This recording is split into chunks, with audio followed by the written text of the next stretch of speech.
Well, the clock on the wall says that it's 9:30. Do what? See, I got super. No, I can't hear nothing.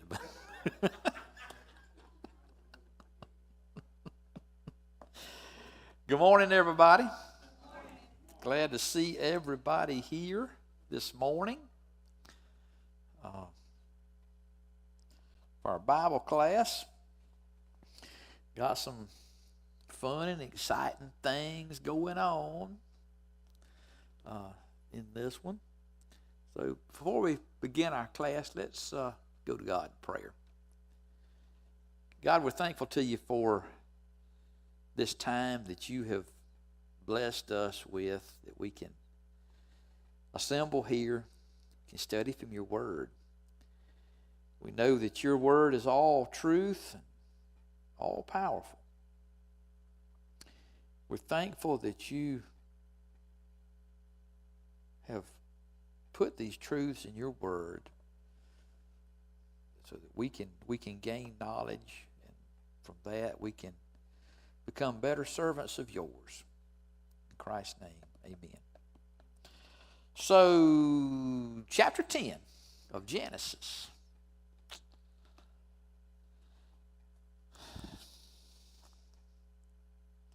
There are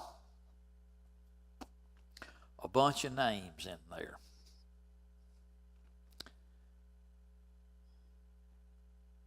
There are a bunch of names that are sometimes difficult to pronounce. But each one of those means something. Each one of those has a place. We saw last week where we disembarked from the ark last week. After all that time of spending on the ark, finally let them come off the ground. The dry ground showed up. Now it's time to go on with life. After the second beginning, so to speak. So now we have in chapter 10 where it talks about the genealogies of the sons of Noah. Shem, Ham, and Japheth. Sons were born to them after the flood. Now we don't see any indication, as far as I can tell, of any sons that were born to Noah's sons prior to the flood. It indicated that all of their sons were born, because if any were, they didn't make it on the ark, because there was 8 people on the ark. We know that to be a fact. So these are the sons that were born after they come off of the ark. And we start here with the sons of Japheth,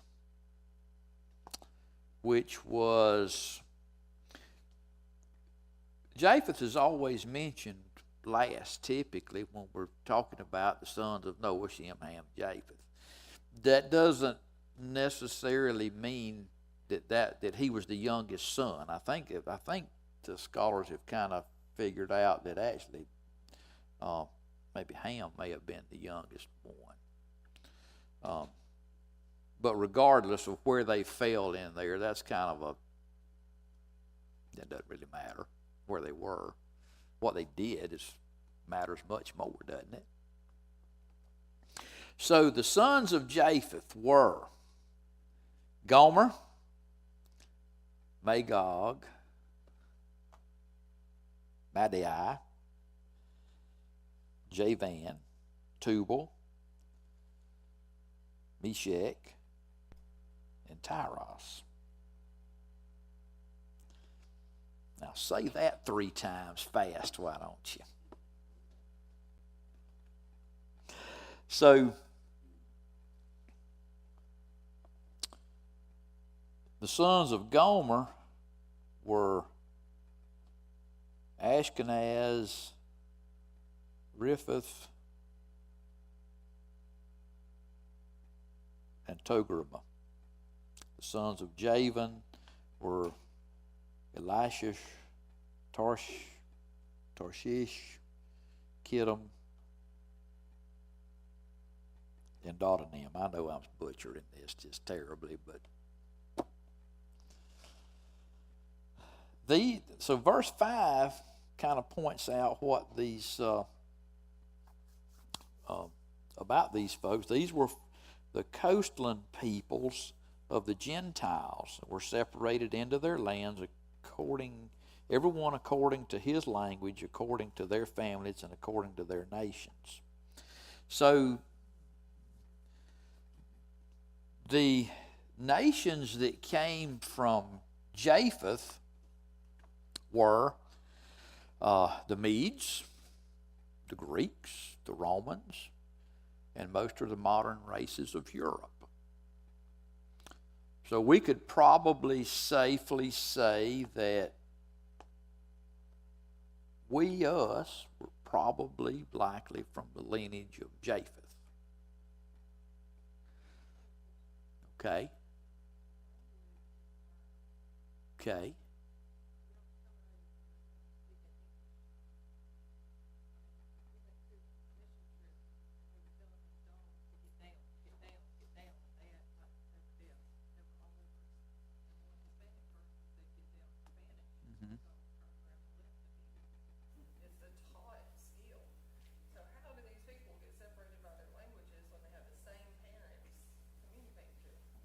So, I think what we're going to find is that all of these languages at this point were going to be the same. Now, hang on. What we're going to find, and this is going to move into next week, okay?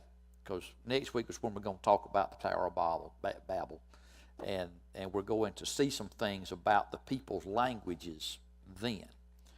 So this is before then, yeah.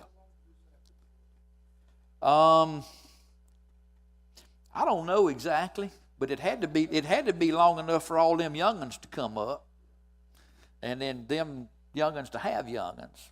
So yeah, I mean. That's the things we're fixing to see here, is establishing these kingdoms and everything else. I think really what they may actually mean here from that is that these folks were grouped together. So yeah, I mean. And that's possible. That's very possible. But, I mean, you make a good point in...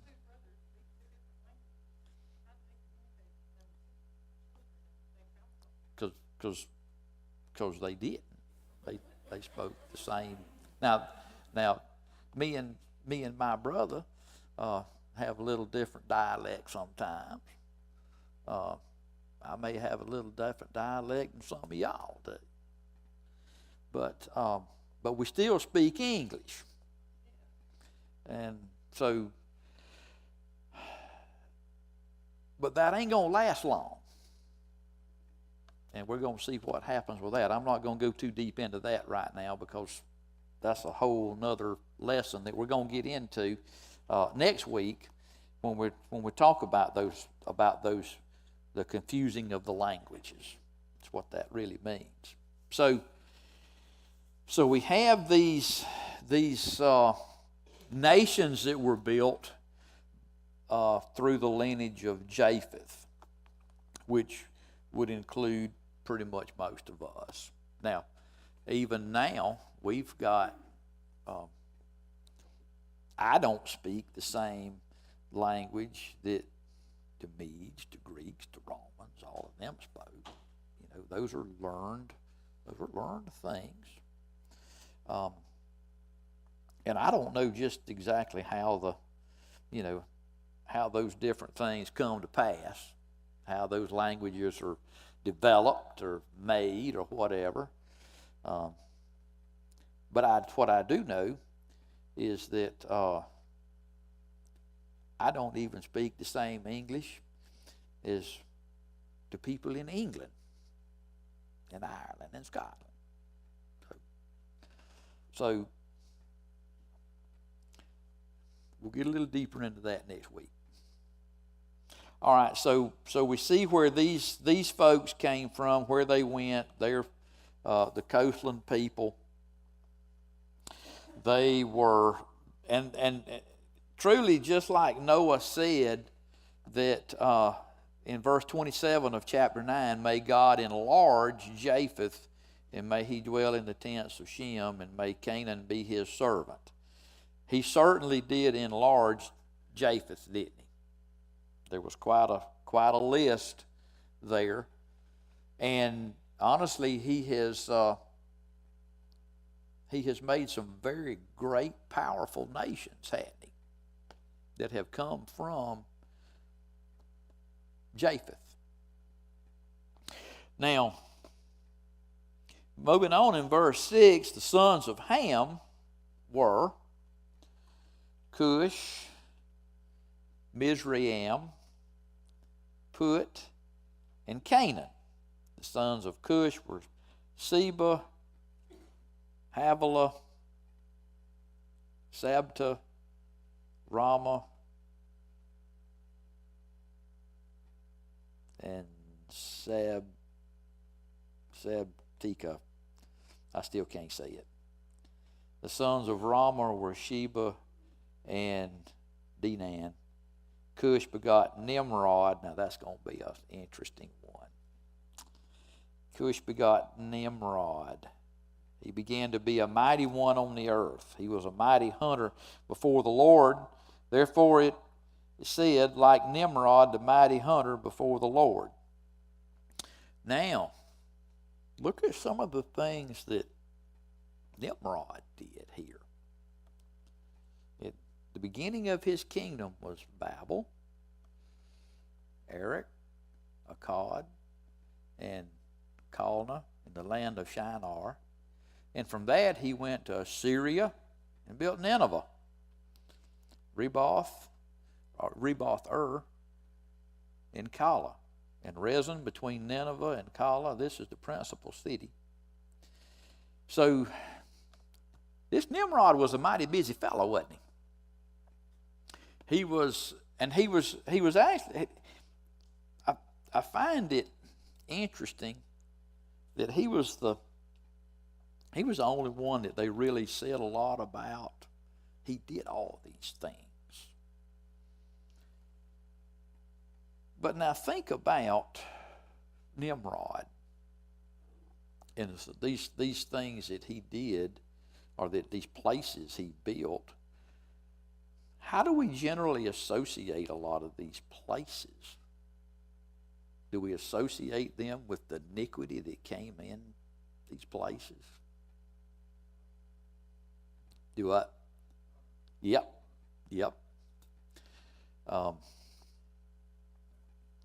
So we and just as Steve pointed out, we saw Sodom and Gomorrah were both in that lineage of Hamite lineage. Well, I think a lot of those did. Let's see here. Yeah, there's a lot of, when we move on down towards 15, 16, 17, 18, you see a lot of those. We're going to get to those in just a minute too. But Nimrod was a very notable guy. But one of the things that I see that I find interesting is that, of all of these great things he did, there was still just this tremendous amount of evil everywhere. I mean, it's like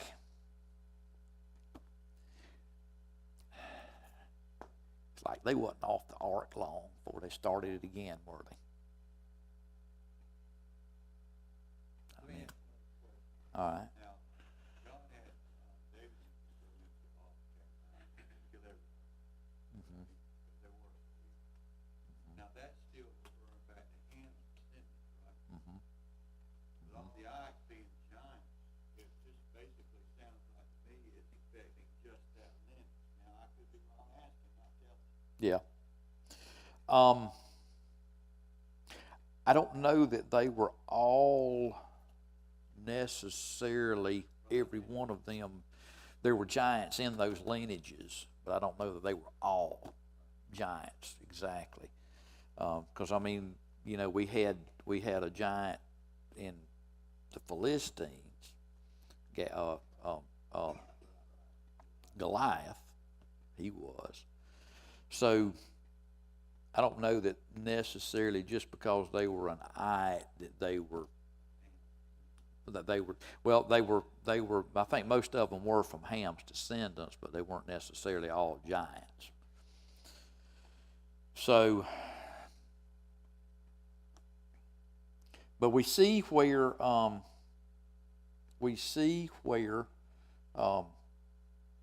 he built a lot of these notorious cities. Nineveh was built. Where do we associate Nineveh? With whose people? The Assyrians, right? Assyrians. So.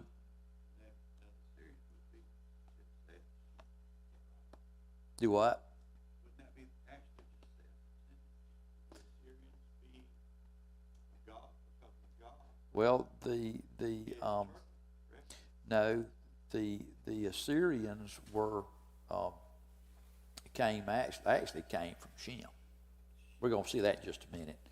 We're going to look at that.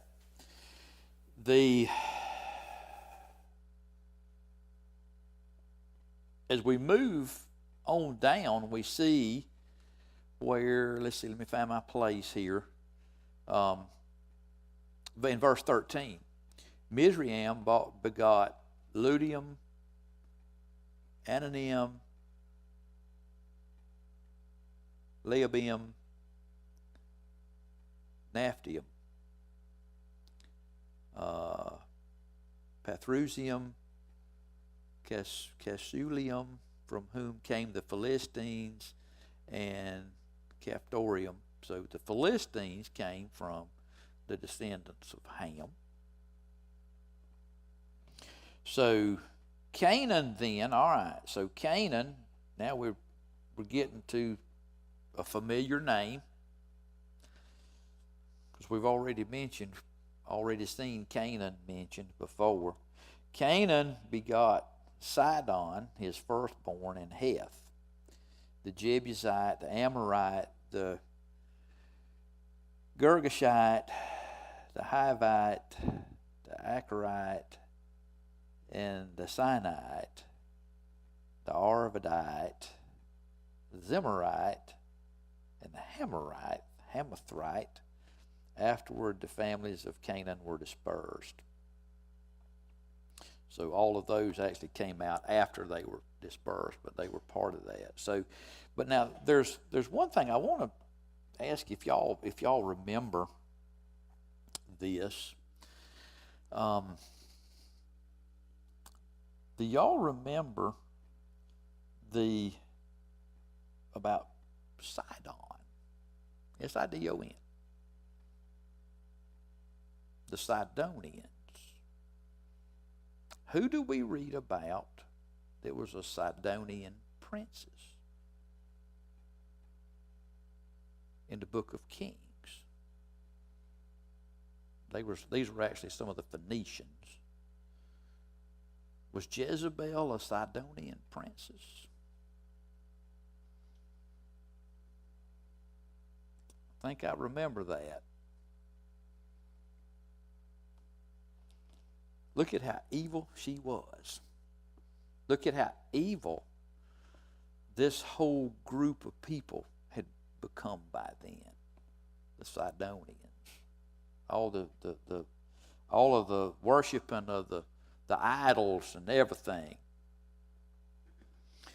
All right, and then so in verse 19 he says, he shows here, and the borders of the Canaanites was from Sidon as you go toward Gerar as far as Gaza, and then you go towards Sodom, Gomorrah, Admah, Zeboiim as far as Lasha. These were the sons of Ham according to the families, according to their language, in their lands and in their nations. All right, then we move into the families of Seth. I'm going to try to move along here because I got a couple of things I want to tie into this as well. So the sons of and children were born to Shem, the father of all the children of Eber, the brother of Japheth, the elder. The sons of Shem were Elam, Ashar, Aphractad, Lud, and Aram. The sons of Aram were Uz, Hul, Gether, and Mash. Aphractad begot Salam, or Salah, and Salah begot Eber. To Eber were born two sons. The name of one was Peleg, for in his days the earth was divided, and his brother's name was Joktan. Joktan begot Almadad, Sheleph, Hazarmaveth, Jerah, Horadam, Uzal, Dikla, Obal, Amadmal, Sheba, Ophir, Havilah, Jobab. All these were the sons of Joktan. Their dwelling place was from Mesha as you go towards Sephar, the mountain to the east. These were the sons of Shem, according to the families, according to their language, according to their lands, according to their nations. These were the families of the sons of Noah, according to their generations in their nations, and from these nations were divided on the earth after the flood. All right, so from Shem, we're seeing that we have the Chaldeans have arisen from them, the Assyrians, the Syrians, the Arabians, and the Hebrews. All of these folks were brethren. Now, we see where later on the Hebrews rose to power. God had made of them a great nation, and he had some things that he wanted them to do. There would be a lineage, and all of the families of the earth would be blessed through that lineage, would they not? Now, when these Hebrews began to move off into idolatry, who overran them? Well, David was the king. So as they moved into idolatry, and of course we had at this point, when they're really needing to be chastised, we got 10 tribes up here and 2 down here, because they had got mad with each other and split off. So who overtook the 10 tribes? The Assyrians did. Their own brethren obliterated them. When the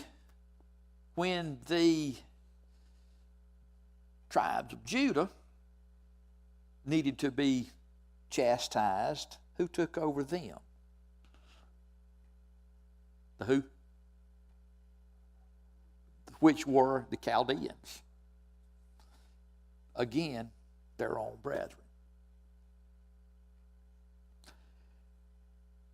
And then, of course, we had the Syrians in the mix. We had the Arabians, and I think we still have them today.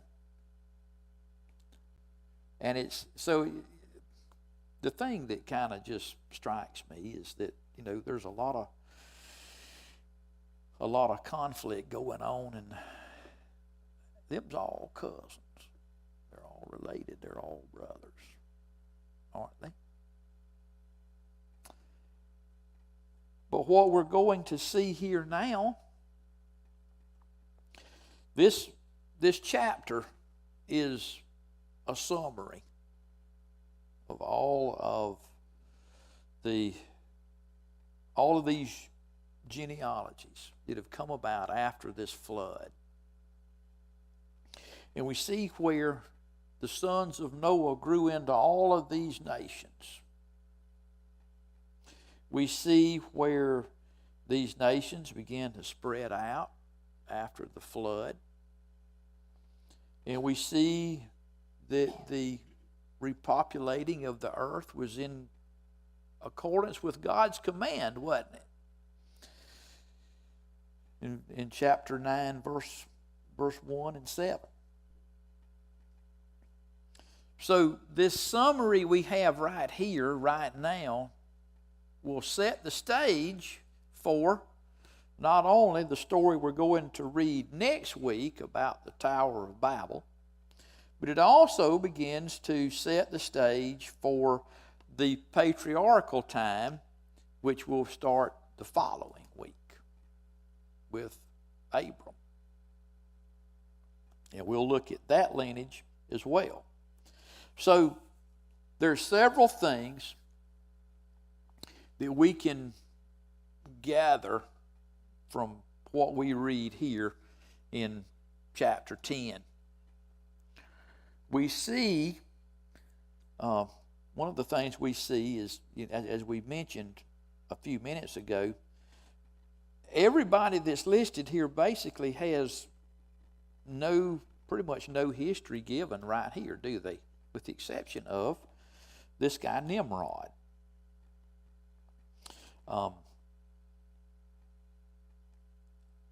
And we see all of the cities that he built, and I think that's kind of significant in that he built all of that, and then we see these cities carried forward into time, and we see the evil that came out of those cities and towns and so forth.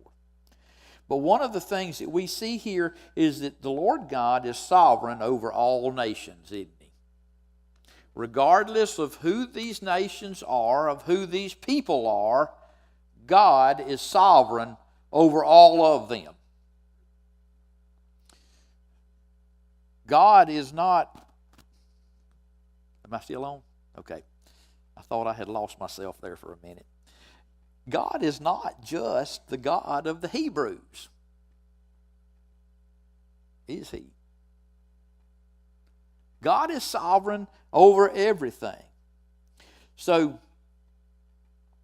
there was a statement that was made by Moses. It said, when the Most High gave the nations their inheritance, when he separated the sons of man, and he set the boundaries of the people according to the number of the sons of Israel. And that's found in Deuteronomy, 32nd chapter.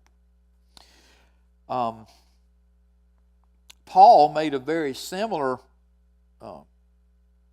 statement when he was addressing the Athenians, which were from the sons of Japheth.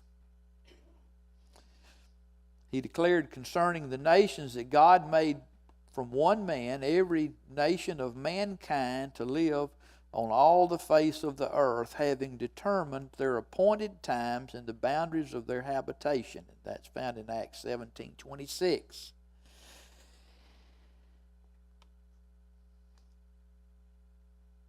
This genealogy that we're reading here is a preface to God's redemptive story. And that's going to begin in the next chapter. Because if you remember correctly, in Genesis, the 3rd chapter, was when mankind fell from grace, and God made some promises, didn't he? What were some of those promises that God made in that chapter? Okay, well, that did come a little bit later. I'm talking about Genesis, the 3rd chapter. What were some promises that God made there regarding humanity?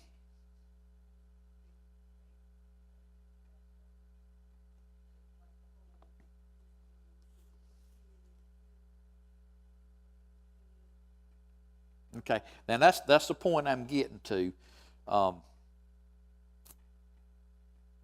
He will bruise your heel, and that's actually most appropriately translated, you will crush his head. Speaking of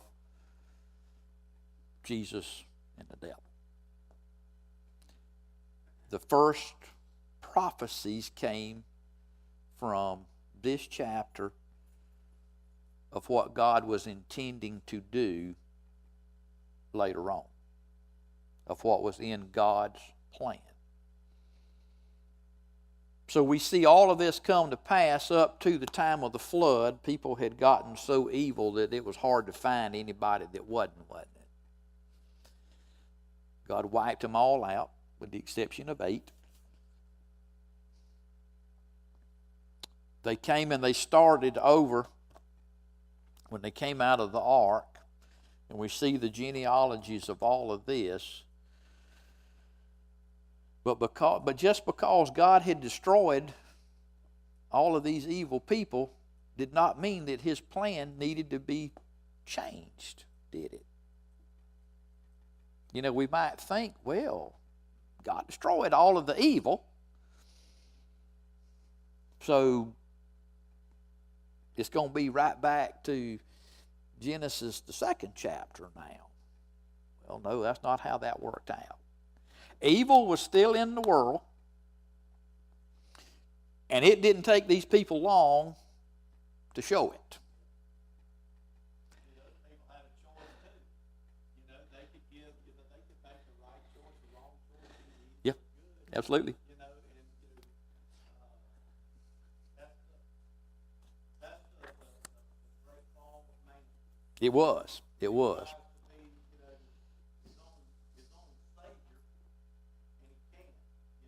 Yeah. Full of the flesh of those people and no different, than it is today. And you just have to choose rightly and stay on the side of God. And it's definitely a war. That is the fact. We go back to 1950 where it was all clean, pure, leave it to beaver. But there was problems then. You're right, Zane. There was problems then, wasn't there?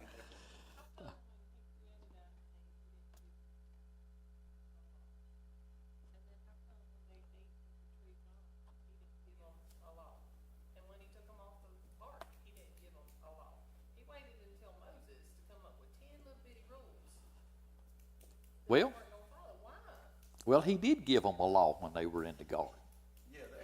You can eat of everything there except this one. Well, I'm thinking about it. That was stuff written down, but he told Adam, hey, I don't like you doing this. Yeah. I don't like you doing that. There were statutes, I'm sure, that there was not written down. I think you're probably right, Zane. That there was.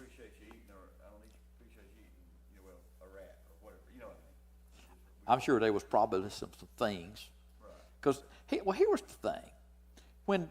When Adam and Eve were in the garden initially, what kind of relationship did they have with God? It was one-on-one. It was much the same as what the Bible said about Enoch when it says he walked with God and that Noah walked with God. So can we safely assume perhaps initially that Adam and Eve walked with God? And if you're going to walk with somebody, you're going to communicate with them, right?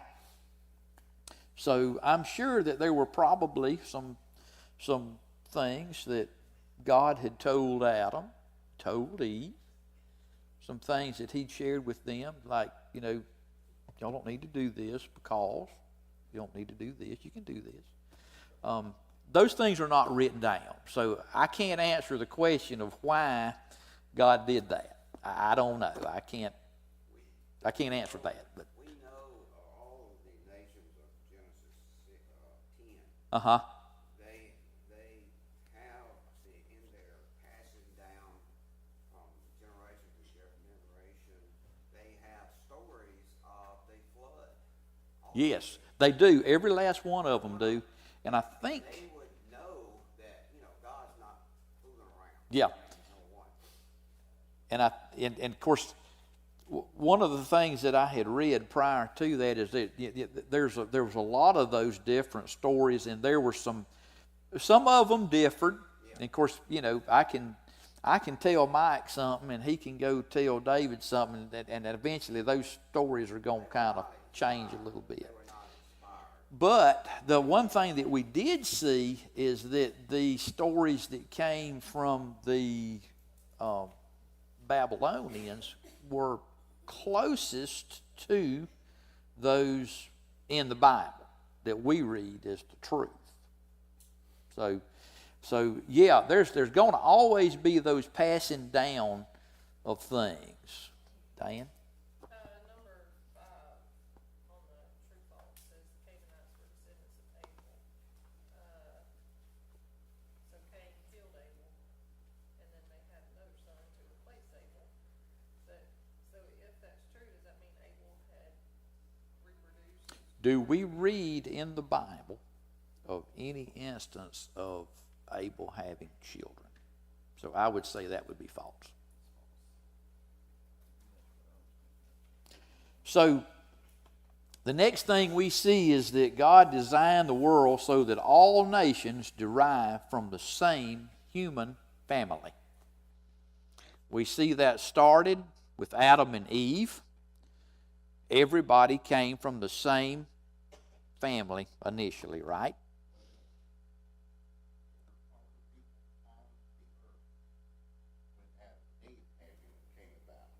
Well, I don't read that in there. Go back and check your history. We'll check, but I read where God created Adam, and then He created Eve. Huh? There's in the New Testament it talks about the first Adam and the last Adam. So I'm talking about Adam and Eve in Genesis 2. That's the Adams I'm talking about. So. Well, where else would Cain find a wife? Well, now here's one thing too. Now keep this in mind. When we read Bible history, we don't always have, okay, so right here is where this happened, and then 20 minutes later this happened, and then tomorrow this happened. There's a matter of time in between there, and keep in mind too that these people were living 900 and plus years, so we don't know what kind of time have elapsed between the time that they were kicked out of the garden and when Cain and Abel were born, and then they grew up, and Cain had children, and Adam had to have had more children so that Cain would at some point have found a wife. So yeah, I mean that's kind of what we gon' infer from that. But a lot can happen over the course of several hundred years too. So God had designed the world so that all these nations derive from the same human family. We saw that in Adam, and we see it from where again now? Now we see it from Noah, right? Because the Bible tells us, does it not, that with the exception of Noah and his family, all living flesh was destroyed on the earth, right? So we can safely say from that everybody since Noah came from Noah, right?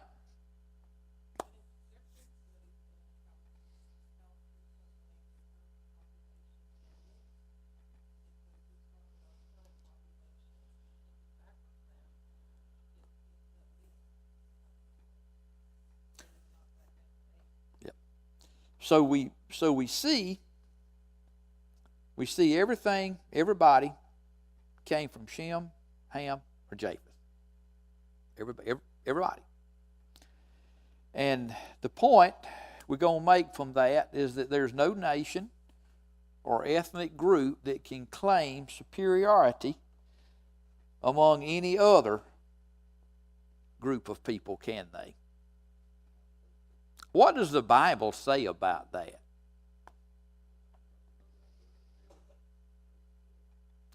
Does the Bible say that God is no respecter of persons?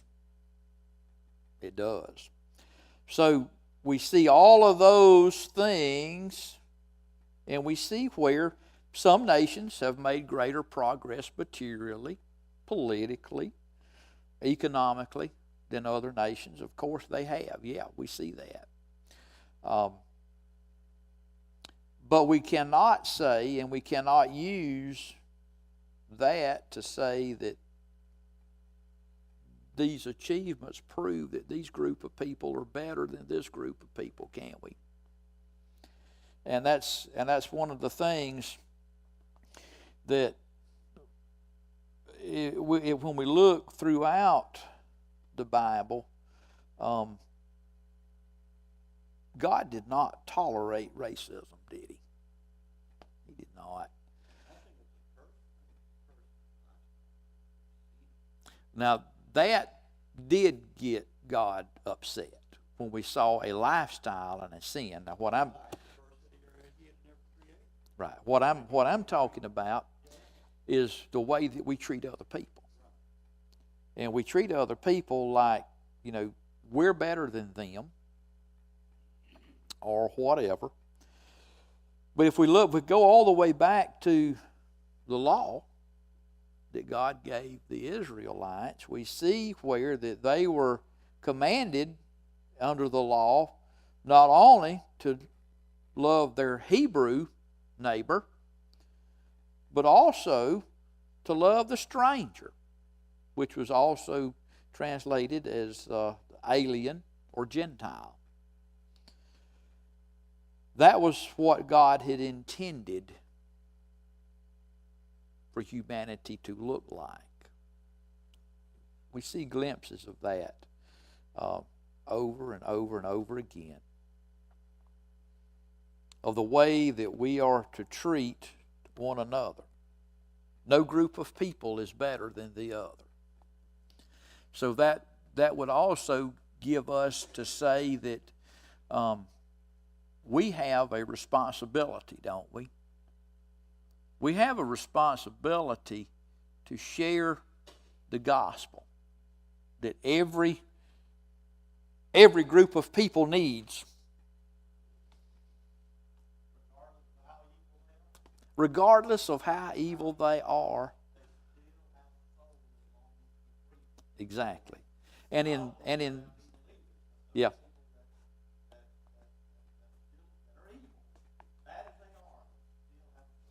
And in that wise, we're all equal, aren't we? We're all equal. We're all equal at the foot of the cross. So it's important for us to remember that as we close this morning, that our job, there's a lot to do, isn't there?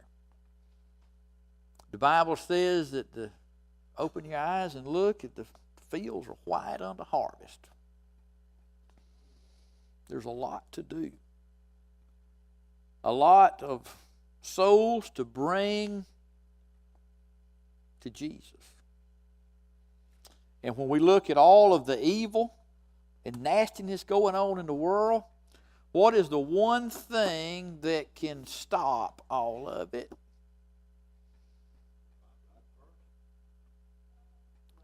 The more people we convert to God, the less of that there'll be, won't they?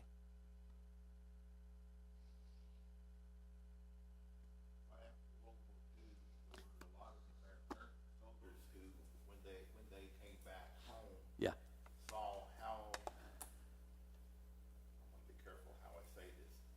they saw how godless a lot of Europe was. Yeah. And a lot of them became missionaries and went back to Yeah. Europe to convert. And you know, that's a wonderful thing.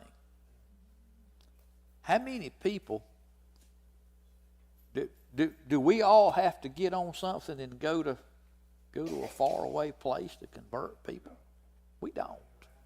We got people right here in our neck of the woods, so to speak, that need convert. And we're gonna need the rest of the world to come to America here in another 50 years or so. This missionary work right here. Well, I'm gonna tell you, you say that, and that's a real good point. For all these years, we have been sending Bibles to Eastern Europe, hadn't we? And I have said before, it just looks more and more, there's going to be a time when they're going to need to send those here to us. That's the truth. So, thank y'all for your participation this morning. Next week we're going to look about a tower.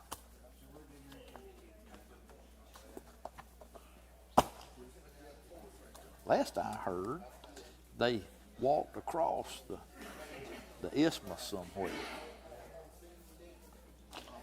Now I think if you look, I think that's been the most interested I've been in genealogy in